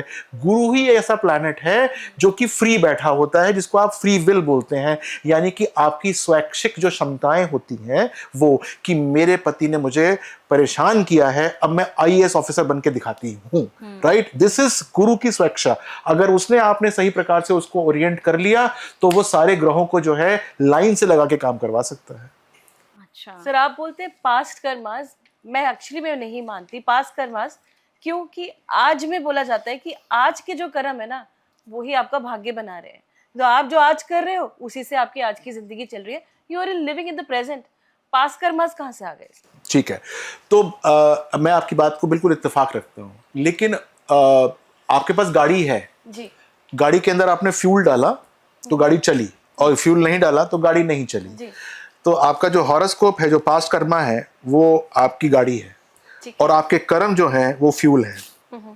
आप उसमें कर्म नहीं डालेंगे तो पास्ट कर्मा चलेंगे ही नहीं। तो you will have to work. अगर आपने कर्मा नहीं डाला उसके अंदर, यानी फ्यूल नहीं डाला, तो your nothing is going to work. आप आराम से घर में जाइए और सो जाइए और कुछ मत कीजिए, तो nothing is going to work for you. तो आपके जो कर्मा है, that is the fuel that you infuse in the horoscope for that matter. पर सर, जैसे इन्होंने बहुत अच्छा प्रश्न किया, अब यहीं पर एक सवाल आता है। आपने बताया कि गाड़ी हमारे पिछले जन्मों की है और फ्यूल हमारे वर्तमान कर्म है। तो एग्जाम्पल दिया मैंने आपको। एक संस्कार वर्ड भी आता है सर बीच में। अगर व्यक्ति ऐसे संस्कार ही नहीं लेकर आया कि वह ये समझे कि मुझे अपनी गाड़ी इस तरीके से चलानी है, तो उस केस में कैसे किया जाए सर? उसको वैदिक रेमेडीज दी जाएं, उससे कर्मा करेक्शन तो वो तब करेगा जब वो उसके लिए रेडी हो। वो रेडी ही नहीं हो। अगर एक कोई मांगलिक व्यक्ति है, चलो मांगलिक भी छोड़ देते हैं, मेष लग्न का व्यक्ति है, और हम उसको कहें कि तू सॉफ्टली बिहेव करो, so immediately he can not accept this. तो ऐसी स्थिति में हम उसको कैसे मॉडिफाई करें, कैसे उसको समझाएं, कैसे कर्मा करेक्शन किया जाए? देखो, मैं आपको ना इसको एक बहुत छोटे से एग्जाम्पल से समझाता हूँ, और बड़ा जीवन सा एग्जाम्पल है। आजकल बच्चे शादी नहीं करना चाहते। बहुत बार मेरे पास माँ बाप आते हैं और वो कहते हैं कि हमारा बच्चा बहुत अच्छा कमाता है, लेकिन विवाह के बारे में उसके दिमाग में नहीं आती, और रेमेडीज तो वो करेगा नहीं। आप कहें तो हम रेमेडीज कर लें, और रेमेडीज क्यों कर लें? कि उसकी शादी हो जाए। यहां पर I can not help those parents until and unless आप उस व्यक्ति के दिमाग में ये ना भरें कि आपको शादी करनी चाहिए, और वो स्वेच्छा से शादी करने के लिए तैयार हो जाए। अब इस स्टोरी को मैं एक नई चीज से जोड़ता हूं कि एस्ट्रोलॉजी बाइनरी सिस्टम नहीं है, यस या नो, ऐसा नहीं है। एस्ट्रोलॉजी संभावनाएं हैं, कितने % हैं। ऐसे जो बच्चे होते हैं उनकी कुंडली में ये देखा जाता है कि वो 9th हाउस से कितने प्रभावित हैं, कितने % प्रभावित हैं। यानी कि यदि मैं उनके भाग्य को बदलने की चेष्टा करूं किसी पूजा पाठ के माध्यम से, तो कितने % वो उसके रेसिपिएंट होंगे। और जब वो रेसिपिएंट हो जाएंगे तो हो सकता है कि वो मेरी बात सुनने के लिए आ जाएं और अपने कर्मों को बदलने की चेष्टा करें। तो हमारा जो जो स्टेप होता है वो यही होता है कि उसको थोड़ा सा चेंज करें, उसको थोड़ा सा वो बदलने की कोशिश करें, और वो फिर जो है वो अपने आप को जो है वो रेमेडीज की तरफ या फिर अपने स्वभाव को चेंज करने के लिए तैयार हो जाए। तो यहाँ पे ना दो कपल है, जैसे शादी के लिए वो पंडित के पास जा रहे हैं, ऑफ कोर्स द एस्ट्रोलॉजर के पास जाते हैं। लड़की की कुंडली में कुछ दोष है तो बोलते हैं कोई नहीं, ठीक हो जाएगा। लड़की की कुंडली में देखते ही बोलते हैं शादी नहीं हो पाएगी। ये कैसा पूरा अरेंजमेंट है कि लड़की को सफ़र ही करना है, उसको यही दिखाया जाता है तुम्हारी कुंडली में दोष है। सर मैं यहाँ पे फेमिनिस्ट होके बात नहीं कर रही हूँ, लेकिन काफ़ी कुछ ऐसा देख रही हूँ, तो ये सवाल आया। आपका ना क्वेश्चन जो है वो वैलिड था, लेकिन it is not sold any longer. मतलब अगर मैं बात करूं आज से 20 साल पहले जब मैं हॉरोस्कोप देखता था तो ये बात सत्य होती थी कि लड़की की कुंडली में दोष है तो वो बड़ी बात मानी जाती थी, लड़के की कुंडली में दोष है तो वो छोटी बात मानी जाती थी। जैसे अगर कोई लड़का जो है कोई गलत काम कराए तो उसको माफ़ करने की एक प्रवृत्ति थी समाज के अंदर, लड़की कोई गलत काम कर दे तो उसको समाज में माफ़ करने की प्रवृत्ति नहीं थी, तो वो 20 साल पहले तक था। लेकिन आज की डेट में दोनों के दोनों समान पे ही हैं। ऑलमोस्ट क्या है कि लड़कियां ज़्यादा प्रोएक्टिवली पूछती हैं कि इसके अंदर कौन कौन सी बातें हैं जो मैं इसको थप्पड़ मार के अभी ठीक करा दूं या फिर मैं इससे शादी ही नहीं करती हूं। तो ये अब हो चुका है। तो आप ठीक कह रही हैं, लेकिन ये अब 20 साल पुरानी बातें हो गई। तो जो कुंडलियां हैं तो आप कह सकते हैं कि ये सेपरेशन की कुंडली होगी या ये अलगाव या ये तलाक? मैं इसको ये कह सकता हूँ कि इसमें सेपरेशन की संभावना ज़्यादा है या अलगाव की संभावना ज़्यादा है, और इसको इस प्रकार से रोका जा सकता है या इसको इस प्रकार से ठीक किया जा सकता है। देखिए सबसे इम्पॉर्टेंट बात क्या है कि मेरा जो काम है ना, वो काम ये नहीं है कि मैं आपके हॉरोस्कोप को पढूं। मेरा काम ये है कि मैं हॉरोस्कोप को पढूं और आपको ये बताऊं कि आपका जीवन कैसे और अच्छा या ठीक हो सकता है। आपको ज्योतिष जैसे कहा जाता है कि भविष्य की को आपके नेत्र हैं, आपको एक तरीके से लाइट दिखाई जाती है। वो इसलिए नहीं दिखाई जाती कि सामने गड्ढे हैं तो आप जाकर उसमें पड़ जाइए, वो इसलिए दिखाई जाती है कि आपको वो नेगोशिएट कैसे करने हैं, वहाँ से आपको फ्लाई पास्ट कैसे करना है ताकि वो गड्ढे आपको परेशान न करें। तो जब कोई हॉरोस्कोप आता है मेरे पास तो ये मैं कहता हूँ कि हाँ इसके अंदर परेशानी वाली बात है और इसको इस प्रकार से ठीक किया जा सकता है, और हमारा काम ही ये है, हमको ठीक करना है, ना कि हमको ये बताना है कि तुम्हारा खराब होगा।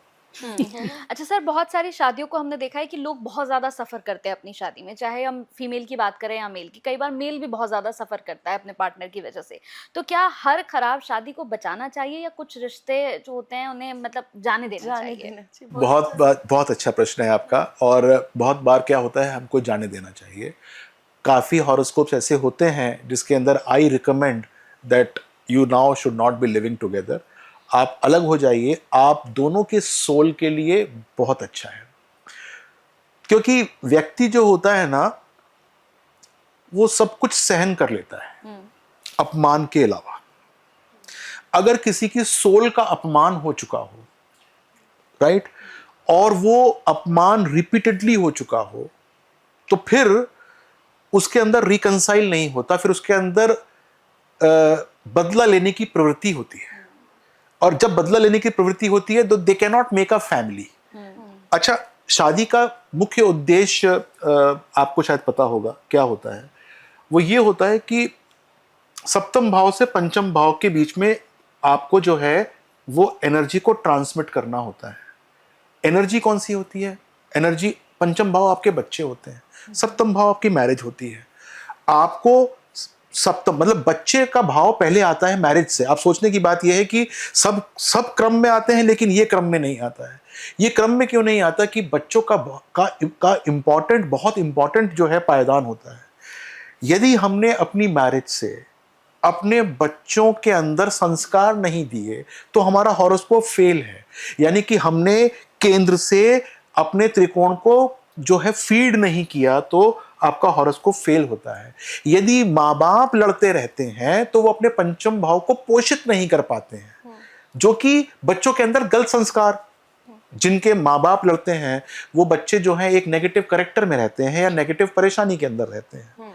तो ये देखा जाता है कि ये पंचम भाव सुरक्षित है, ये शादी अगर हम सरवाइव करवा दें तो, यदि वो नहीं है तो हम उनको अलग रहने के लिए बोल देते हैं। तो ऐसे ही किसी एक शादी में सिर्फ बच्चे की वजह से दो पार्टनर जुड़ के रह रहे हैं, लेकिन उनमें कोई संबंध अब नहीं है, just because there is a child and they want to sacrifice. क्या ये सही डिसीजन है? ये सही डिसीजन है या गलत डिसीजन है, इसके बारे में मैं बिना कुंडली देख के बोल नहीं सकता, लेकिन अगर बच्चे की वजह से दोनों इकट्ठे रह रहे हैं तो इतना मैं बिल्कुल गारंटी से कह सकता हूं कि वो दोबारा से मैन एंड वाइफ हो सकते हैं। जैसी बात इन्होंने कही उसके लिए कुंडली है डॉक्टर साहब, मैं लेकर आई हूँ साथ में। जी ये बताइए। एक आप देखिए इस कुंडली में कितने राजयोग बने हुए हैं और यहाँ पर इस व्यक्ति को कभी भी वैवाहिक सुख नहीं मिल पाया। जैसे इन्होंने बताया कि वह अपनी बीवी के साथ साथ रहा जस्ट फॉर अ चाइल्ड, लेकिन after a certain time he gave up and now has many relations. तो आप ये देखिए कि आपने जो ये कुंडली मुझे दी है, इसके अंदर जो हमारी बिल्कुल शुरू में बात हुई थी प्रोग्राम में, गुरु उच्च का है। जी, जी। ये वैवाहिक सुख देने में इसको थोड़ी सी परेशानी आती है। इस कुंडली के अंदर दूसरा जो योग है वो ये है कि जो शुक्र है वो वक्री अवस्था के अंदर है। चलिए कोई बात नहीं, उसको हम माफ कर सकते हैं, लेकिन शुक्र जो है, शुक्र वो पापकर्त्री के बीच में है, मंगल इधर है और राहु इधर है, ये पापकर्त्री योग होता है। इस कुंडली को हम साथ में लगाएंगे जब हम इसको वो करेंगे। नवांश देखिए, नवांश के अंदर गुरु जो है वो नीच चंद्रमा के साथ में है और वो भाग्य स्थान के अंदर बैठा हुआ है। तो ये पूरा का पूरा जो हॉरोस्कोप है वो शादी के लिए हल्का हॉरोस्कोप माना जाता है। केतु बैठा हुआ है मंगल के साथ 5th हाउस के अंदर, नवांश के अंदर, ये मल्टीपल प्रेम योग दिखाता है, मल्टीपल प्रेम योग के बारे में बताता है। Mangal is not a very nice and kind planet. लोग कहते हैं कि मंगली है द्वितीय भाव में, प्रथम भाव में, चतुर्थ भाव में, सप्तम अष्टम 12th में, नहीं, पंचम भाव का मंगल तो विध्वंसकारी होता है। सर अभी आपने बोला गुरु उच्च का है, गुरु तो गुरु ही होते हैं, अगर गुरु उच्च के हैं तो वो अच्छा ही करेंगे। अच्छा ही करेंगे, बहुत अच्छा करेंगे। आपको धार्मिक, आपको गुरु बना देंगे। अब गुरु की वैवाहिक जीवन थोड़ा ना होता है। अच्छा आप देखिए ना, पर दाम्पत्य का कारक भी तो वही है। दाम्पत्य का कारक है, लेकिन उच्च का होने के बाद आप देखिए, मेरे पास तो बहुत सारे महापुरुषों की, आदि शंकराचार्यों की कुंडली निकाल लीजिए, सबकी कुंडली के अंदर गुरु उच्च के हैं, बिल्कुल। वैवाहिक जीवन नहीं है। तो वैवाहिक जीवन होता ही नहीं है ऐसे लोगों का। इसीलिए गुरु सब काम के अंदर अच्छा होता है, उच्च का विवाह को छोड़ के। तो हम सारे डिसीजन लग्न कुंडली के बेस पे ले रहे हैं डॉक्टर साहब यहाँ पर, तो यहाँ नवांश में क्या बिल्कुल जुपिटर को अनदेखा कर दिया जाए? नहीं, मैंने कब किया? मैंने तो अगर उच्च का लग्न में हो गया, उच्च का लगन में हो गया ना। D1 चार्ट में, D9 में वो नीच हाँ, हो जाता तब है सपोज, तो वहाँ तो उसने इनकी strength शादी खो कितने दी। दिन में टूटी? They lived together for almost 15 years. और Then उसके बाद- they took उसके बाद- divorce and remarried again. They remarried again. तो इनका हम D60 चार्ट देखते हैं। तो you have to go to the D60 chart. D60 chart है इसके अंदर? तो सर हमें घुमा रहे हैं कि ये भी आगे देखेंगे। नहीं, मैंने आपको पहले बताया था जी। कि 10-12 साल के बाद जो एक्टिवेशन में आता है वो D60 चार्ट आता है। ये बोला था। और D60 चार्ट जो है, नहीं है यहाँ पर, जो D60 चार्ट है 12वें भाव पे बंधन भाव लगा हुआ है, 12th हाउस बंधन में लगा हुआ है, पूरा का पूरा बंधन है इसके अंदर। तो वो आपको जो है वो मैरिटल सुख दे नहीं रहा। अगर सैटर्न और सूर्य शादी के भाव में, सबसे खतरनाक योग होता है बंधन योग। यदि वो मैरिज के भाव में आ जाए तो वो एक नेगेटिविटी देना शुरू कर देता है, बंधन लगा देता है विवाह के अंदर। तो सर विवाह में सुख ढूंढना तो ये कुंडलियों के बीच विचरण हो गया, ये अब कैसे ढूंढा जाए?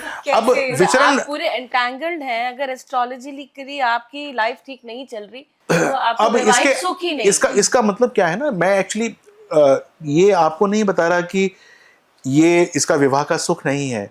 ये विवाह का सुख लेना नहीं चाहता है। मैं ये बताने की कोशिश कर रहा हूँ कि अगर मैं इसको बुलाऊं अपने पास और इसके 2 चपत लगाऊं और कहूं कि तुम जो हो विवाह का सुख क्यों एंजॉय नहीं कर रहे हो, ये कर्मा करेक्शन करो, तो वो कर्मा करेक्शन तो करने की जो कोशिश करेगा, वो विवाह का सुख लेना चाहता ही नहीं है। वो बंदे एक्स्ट्रा कर लिए हैं सर उसने, एक्स्ट्रा कर लिए सर। तो सुख नहीं चाहिए। वो विवाह नहीं है ना, दैट इज नॉट, वो विवाह नहीं पर है। बंधन योग जैसे 12th हाउस से देखते हैं, वहीं से हम 10th शैया house, सुख- 12th house is bed pleasures from the spouse,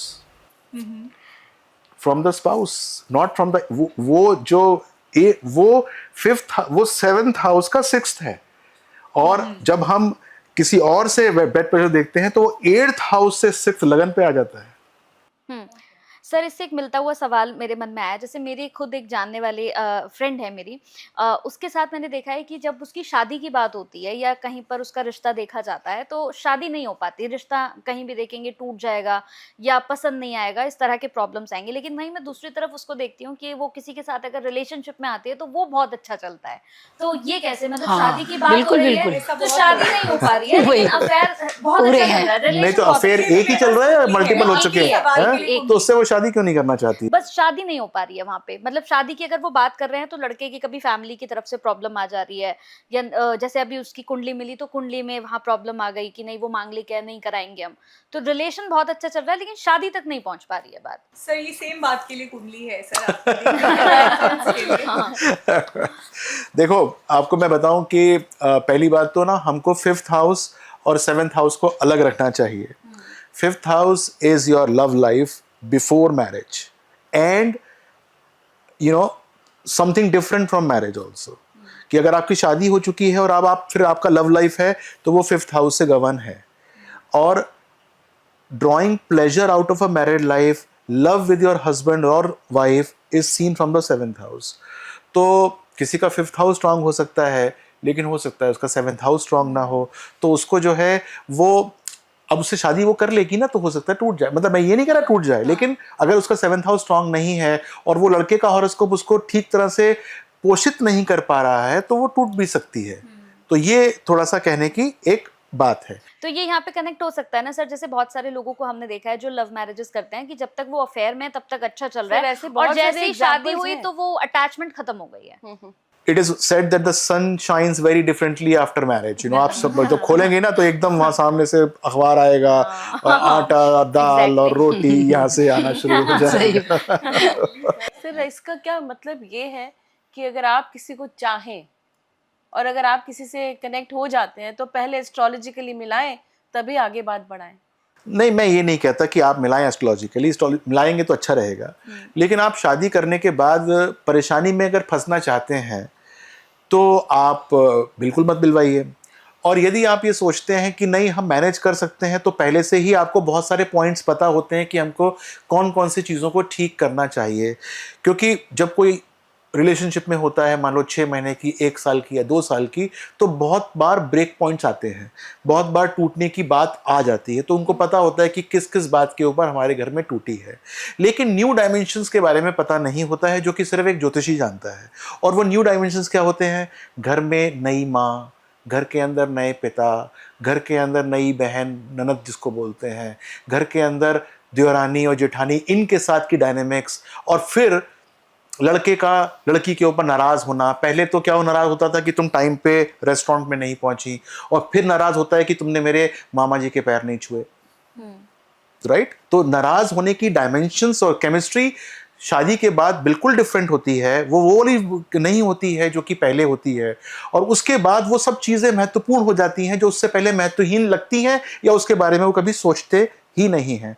तो शादी के बाद के प्लैनेट्स को देखना इसीलिए बहुत ज़रूरी है, जो कि सिर्फ एक एस्ट्रोलॉजर ही देख सकता है। क्यों देख सकता है? जैसे आज के टाइम में हम एक शादी जब हम एक संबंध में जाने लगते हैं और तो हमें ये सब चीज़ों की ज़रूरत पड़ती है, जैसे मैरिज काउंसलर की या एस्ट्रोलॉजर की। Before we start our new life we should have all this. अगर आप बीमार हैं तो डॉक्टर पे जाते ही हैं और उससे सीख करते हैं स्पेसिफिक डॉक्टर पे। और अगर आप शादी शुरू करना चाहते हैं तो हर एक काउंसलर पे जाएं। जैसे कि बेबी करने से पहले भी आप डॉक्टर के पास आके पूरी सलाह लेते हैं कि now we are planning a child. तो क्या इतना मैंडेटरी है astrology? It is mandatory nowadays. because I see that there are frictions, there are fights. I find that the couple are not living as happily. और फिर ज़माना पूरा materialistic है, सारा जो है वो लव ओरिएंटेड नहीं है, आजकल सारा का सारा राहु ओरिएंटेड है, घूमना भी जो है वो राहु ओरिएंटेड है, दिखावे पे है कि मैं स्विट्ज़रलैंड होके आता हूँ या आई हूँ, या फिर मैं यहाँ जाता हूँ, या मैं यहाँ खाता हूँ, या मैं ये पहनता हूँ, ये बैग लेके चलता हूँ, ये गाड़ी में बैठता हूँ। डायमेंशंस बिल्कुल चेंज्ड हैं, तो परसेप्शन जो है वो इतनी आराम से आ नहीं सकता। बच्चे अपने आप को आजकल माँ बाप से बहुत ज़्यादा होशियार समझते हैं, वहाँ से ज्ञान लेना नहीं चाहते, माँ बाप भी देना नहीं चाहते क्योंकि उनके पास भी ज़्यादा नहीं है देने के लिए। तो सिस्टम थोड़ा सा चेंज है, तो you have to have a nice anchor on which you can actually hold, क्योंकि मैरिज में जाना आसान है लेकिन मैरिज को निभाना बड़ा मुश्किल है, और इंडिया के अंदर यदि आपकी खटास पड़ गई तो तोड़ना और मुश्किल है, राइट। तो ये एक बार कोई झंझट में फंस जाए छठे हाउस के यानी कि कोर्ट कचहरी के, तो उसको दिन में तारे नज़र आएंगे। अच्छा सर, जैसे हम एस्ट्रोलॉजी की बात कर ही रहे हैं, तो ये एस्ट्रोलॉजी सिर्फ हमारा फ्यूचर बताती है या फिर ये खुद को समझने का एक बहुत बेहतरीन टूल भी है? इससे अच्छा टूल क्या हो सकता है कि आपको आपकी कमियां आपका हॉरोस्कोप खुद बता रहा है आपके कान में आके कि क्या कर रही है कंचन, ये तो ऐसे करते हैं, ये तो ऐसे करते हैं, ये ऐसे करना चाहिए, ये ऐसे करना चाहिए। एक कुंडली होती है, उसको हम काल पुरुष की कुंडली बोलते हैं, और वो एक स्टैंडर्ड हॉरोस्कोप होता है। जैसे कि टेस्ट होता है ना कि हम ब्लड शुगर इतनी होनी चाहिए तो इतना रेंज है इसका, ही तो उसी तरह से काल पुरुष की कुंडली होती है। आपकी कुंडली उस काल पुरुष की कुंडली से कितनी दूर कितनी पास में है, ये जो है वो आपके जीवन के आयाम को बताया जाता है। तो आप एक बार वो समझें और वो समझें तो इक्वेशन बैठ जाती है कि कितना जीवन जो है वो ठीक किया जा सकता है और कितना नहीं किया जा सकता। सर, जब एक विवाह की एक बात है कि कई बार विवाह ना गलत दशाओं में हो जाए, गलत समय पे हो जाए, तो क्या वो विवाह चल जाएगा या सेपरेशन होगा? कई बार मिथक में आता है ना कि राहु की दशा, केतु की दशा, ये ऐसी दशाएं हैं जब विवाह होता है तो मुश्किलात तो देखने को मिलती हैं और छल कपट बहुत रहता है। देखिए, राहु और केतु की दशा, गुरु की दशा के अंदर भी विवाह विच्छेद हो सकता है यदि गुरु कुंडली के अंदर अच्छा नहीं है, और कुंडली में राहु अच्छा है तो राहु के अंदर भी बहुत अच्छी अच्छी पॉजिटिविटी मिलती है। लेकिन गलत दशा के अंदर यदि विवाह होता है और कुंडली का मिलान इतना अच्छा नहीं है तो वो चीज़ें अग्रवेट हो जाती हैं, बढ़ जाती हैं, तो वो परेशानी का कारण बन सकती हैं। तो इसलिए कहा जाता है कि शादी कर लो, अभी अलग अलग रह लो, फिर इकट्ठे रह लेना, जब ये दशा समाप्त हो जाएगी तो तुम्हारे अपने आप ही जो है वो एम्पियर्स डाउन हो जाएंगे, तो ठीक हो जाएगा। तो सर, इसीलिए कहा जाता है कि 7.5 के दौरान शादी नहीं की जानी चाहिए। नहीं नहीं, ऐसा 7.5 नहीं, वर्ष 7.5 नहीं, तो ये मिथक है, प्रेशर बहुत ज्यादा रहता है, तो इसको कैसे? ये मिथक है। और मैं तो कहता हूँ कि 7.5 साल से अच्छा टाइम ही होता शादी करने का, कि सारी की सारी परेशानी जो आनी है वो आपको पहले दिन ही पता लग गई कि क्या क्या परेशानी है। तो आप ऐसे में रिश्ता टूटने का ज्यादा, अगर रिश्ता टूटने के 7.5 की वजह से नहीं टूटेगा, 7.5 इज ट्रांजिट, ओनली ट्रांजिट। दशा और ग्रहों की बात भी होती है, तो आपको ग्रहों की पोजीशन देखनी है, यदि वहां पर तोड़ने के चीजें ज्यादा बलिष्ठ हैं तो ट्रांजिट के अंदर परेशानी ज्यादा आ सकती है। और एक चीज एक बस मैं पूछना चाहती हूँ, ये तो हमने बहुत अच्छी सी कही, आपने बताई कि ये दोष नहीं वो दोष नहीं, जैसे हमारे गुण मिल गए, हमारी कुंडली में आपने वो चीज़ें भी मिला दी, अष्टकूट के अलावा के गुण भी मिल गए। अब जिस दिन शादी होनी है उस दिन का मुहूर्त कुछ काम करता है, या अगर वो गलत ले लिया फिर हमारी शादी खराब हुई तो ऐसा कुछ? एक बार आपकी कुंडली मिल गई ना तो आप किसी भी मुहूर्त में शादी कर सकते हैं पर कुंडली मिलने की बात होती है। मुहूर्त जो है वो एक अच्छा ऑस्पिशियस टाइम है जब आपको आकाश के जितने भी जो गोचर में प्लैनेट्स हैं वो आपको आशीर्वाद दे रहे हैं ठीक तरीके से, लेकिन वो आशीर्वाद तभी फलित होगा जब आपकी कुंडली अच्छी तरीके से मिली होगी। आप एक मैं आपको बोलने से पहले ही टोक रही हूँ। मैं इसलिए कह रही थी कि मैंने बहुत पहले सुना था, पढ़ा था, भास्कराचार्य हुए, उनकी बेटी हुई लीला जी, तो उन्होंने उसके लिए बहुत शुभ मुहूर्त चुना। वो जानते थे वैधव्य योग मेरी बेटी का अलगाव योग है, लेकिन उन्होंने बहुत प्यारा सा मुहूर्त अपनी बेटी के लिए चुना। अब यहाँ पे कर्मा, भाग्य, जो भी आप कहें, उस समय पे विवाह नहीं हो पाया। वहाँ कुछ ऐसी घटना घटी, वो मुहूर्त निकल गया और विवाह हुआ, और फिर वो अलगाव ही हुआ। और उसका तो मैथमेटिक वैदिक में चलता है, बीजगणित आता है लीलावती नाम से। तो इस पे आप क्या कहेंगे? इसीलिए मैंने ये प्रश्न किया था सर। देखिए, मैं इसके बारे में ये कहूँगा कि मुहूर्त का थोड़ा सा बेनिफिट मिलता है, लेकिन कुंडली के अंदर यदि उनके वैधव्य योग नहीं होता तो फिर मुहूर्त इतना इफेक्टिव नहीं होता। उस मुहूर्त को काटने के लिए, उस वैधव्य योग को काटने के लिए मुहूर्त का थोड़ा सा अंश लेने का काम था उसके अंदर, लेकिन यदि उसमें वो वैधव्य योग होता नहीं तो मुहूर्त की हमको इतनी ज़्यादा आवश्यकता पड़ती नहीं। यहाँ पर एक छोटी सी बात और भी है कि मान लीजिए कि एक बहुत अच्छा मुहूर्त है और उसके अंदर गुरु अच्छी पोजीशन पे है, शुक्र अच्छी पोजीशन पे है और शनि भी अच्छी पोजीशन पे है, राहु केतु भी उस पोजीशन पे हैं, तो क्या उस मुहूर्त के ऊपर मर्डर नहीं हुए होंगे? हुए होंगे, बिल्कुल। क्या उस मुहूर्त के ऊपर कोई ऐसा काम नहीं हुआ होगा जो कि अनैतिक है? हुआ होगा। तो मुहूर्त का इफेक्ट होता है, जैसे वास्तु का इफेक्ट होता है 5%। कुंडली मिलनी चाहिए बस। बस। पर ऐसा कहा गया कि त्रिक भावों में ग्रह ना हो जब आपकी शादी हो रही हो, तो क्या इन बातों का कोई आधार महत्व तो नहीं है, मैंने बताया ना, महत्व तो है, भाई प्रतिशत कम है बहुत।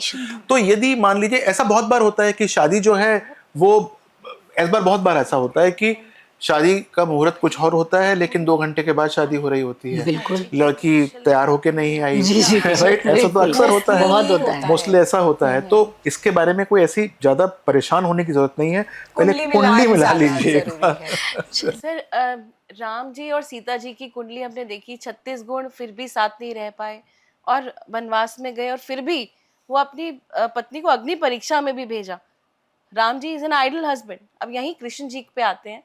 एक आइडल है, अगर कोई भी लड़की से आज पूछे तो कृष्णा, हाँ, थोड़ा सा कृष्णा अपनी पति के साथ, अपनी पत्नी के साथ नहीं रहे, थोड़ा सा राधे ही बोलते हैं। सर देखिए, ये तो बहुत स्पिरिचुअल बात है। आज भी मैं ये बात करूंगी, मैं उन्हें बहुत देहाती हूँ, लेकिन अगर उनकी लाइफ से देखा जाए तो बहुत ही डिफरेंट एस्ट्रोलॉजिकल चार्ट रहा होगा कृष्ण जी का भी।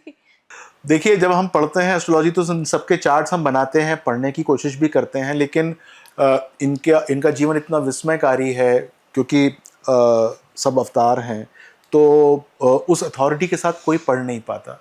लेकिन हर एक व्यक्ति के अंदर कुछ गुण होते हैं। तो श्री राम जो हैं वो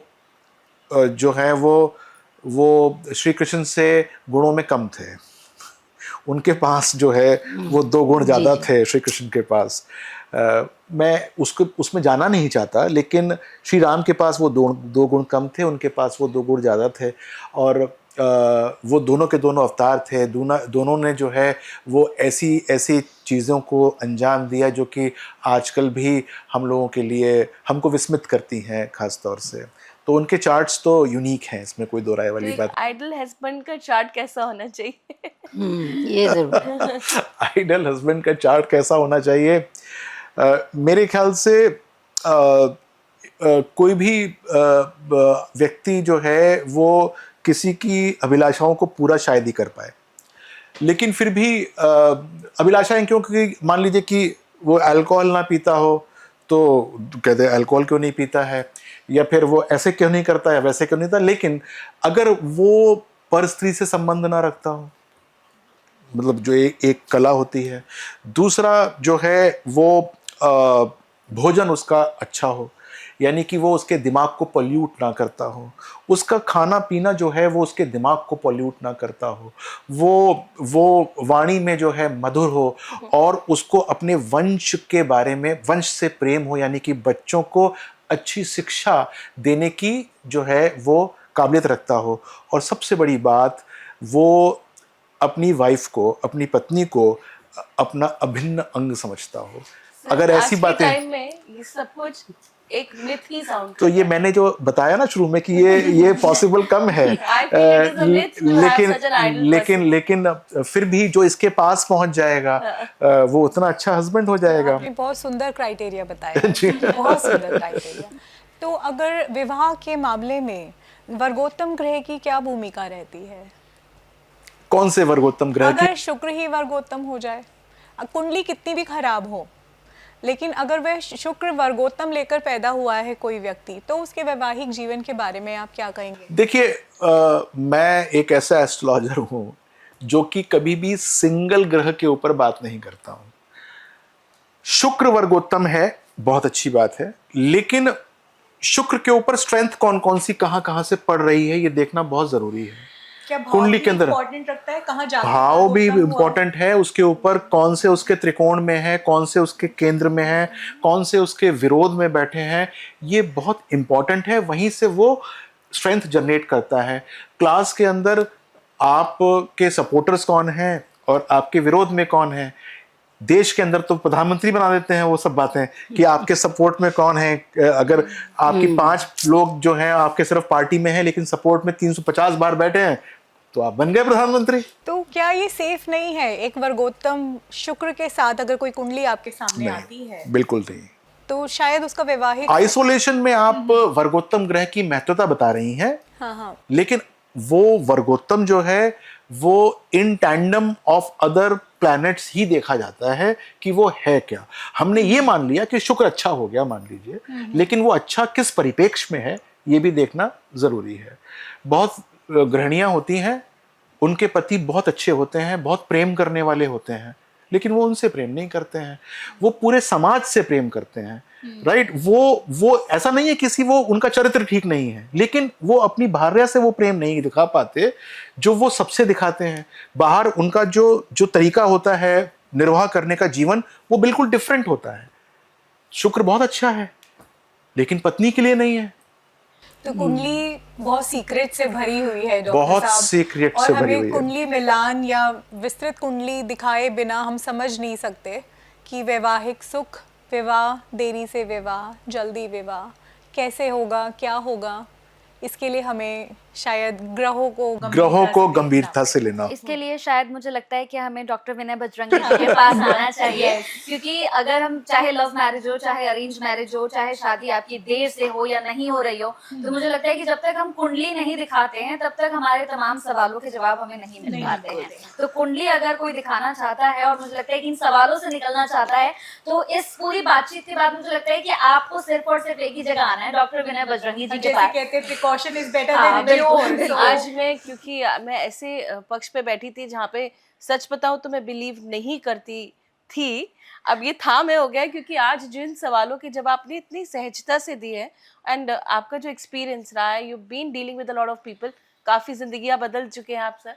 तो आई मस्ट से कि जिसको गाइडेंस चाहिए for their astrological life to have their happy life, I think right person is sir here with us. Thank you so much. नजरिया बिल्कुल बिल्कुल अलग है। हम भी ज्योतिषी की तरह यहाँ पर आए थे, लेकिन अब एक ब्रॉडर पर्सपेक्टिव लेकर जा रहे हैं। बिल्कुल। और फिर सबसे अच्छी बात तो ये है ना कि सर एस्ट्रोलॉजी सिखाते भी हैं। हाँ, मतलब बिल्कुल, इतनी अच्छी बिल्कुल। बात है, मैं खुद सर के साथ इतने सारे प्रोग्राम्स कर चुकी हूँ। सबसे बेस्ट मुझे लगता है कि मतलब एस्ट्रोलॉजी सिखाते भी हैं, जो आजकल नॉर्मल हम नहीं देखते हैं कि कोई एस्ट्रोलॉजर आपको एस्ट्रोलॉजी सिखा रहा हो। तो इतना सारा एक्सपीरियंस के बाद सर खुद सिखाते हैं, तो ये और अच्छी बात है। मैं इसे जरूर खत्म करूंगी अपने शो को, लेकिन उससे पहले एक रैपिड फायर मैं आपके साथ करना चाहूंगी। अच्छा, बताइए। हाँ, तो सबसे पहले मैं ये जानना चाहूंगी सर कि लव मैरिज के योग होते हुए भी लव मैरिज क्यों नहीं होती है? क्योंकि लव के योग हैं, मैरिज के योग ही नहीं है। जिससे लव किया उससे मैरिज ही नहीं होगी तो नहीं होगा। There is no connection between the 5th house and the 2nd house, तो वो शादी में कन्वर्ट ही नहीं हुआ, 7वें भाव में गया ही नहीं मामला, वो त्रिकोण का फॉर्मेशन ही नहीं हो पाया, वो 5th हाउस तक ही रह गया। 5th हाउस तक ही रह गया, दबा हुआ प्रेम जिसको कहते हैं। अच्छा, मांगलिक और नॉन मांगलिक मैच करना चाहिए या नहीं करना चाहिए? करना चाहिए, बिल्कुल करना चाहिए। यदि मांगलिक है तो हमको ये देखना चाहिए कि वो डिफ्यूज हो रहा है कि नहीं हो रहा अगले हॉरोस्कोप में, और नॉर्मली हो जाता है। नाड़ी दोष रियल प्रॉब्लम है या फिर सिर्फ एक मिथ है? This is a problem and it has got a solution, मैं इतना कहना चाहता हूँ। क्योंकि नाड़ी दोष जो है वो प्रोजनी बच्चों पे होता है, और यदि नाड़ी दोष है भी तो जाकर मेडिकल टेस्ट करा लो, देख लो, डॉक्टर से पूछ लो कि भाई ये जो RH फैक्टर हमारा टेस्ट कर दो, कोई जेनेटिक प्रॉब्लम तो नहीं आएगी बच्चे के अंदर, डॉक्टर ने मना कर दिया, नाड़ी दोष भंग। और जुपिटर ट्रांजिट जो होता है ये ब्लेसिंग होता है या कभी कभी ये चैलेंज भी बन जाता है? चैलेंज भी बन जाता है यदि जुपिटर जो है वो आपके हॉरोस्कोप में नेगेटिव है और वो आपके जो है वो विषम भावों से गुजर रहा है, विषम से मेरा मतलब ये है कि दुष्कर भावों से गुजर रहा है, तो आपके लिए चैलेंज भी प्रस्तुत कर देगा।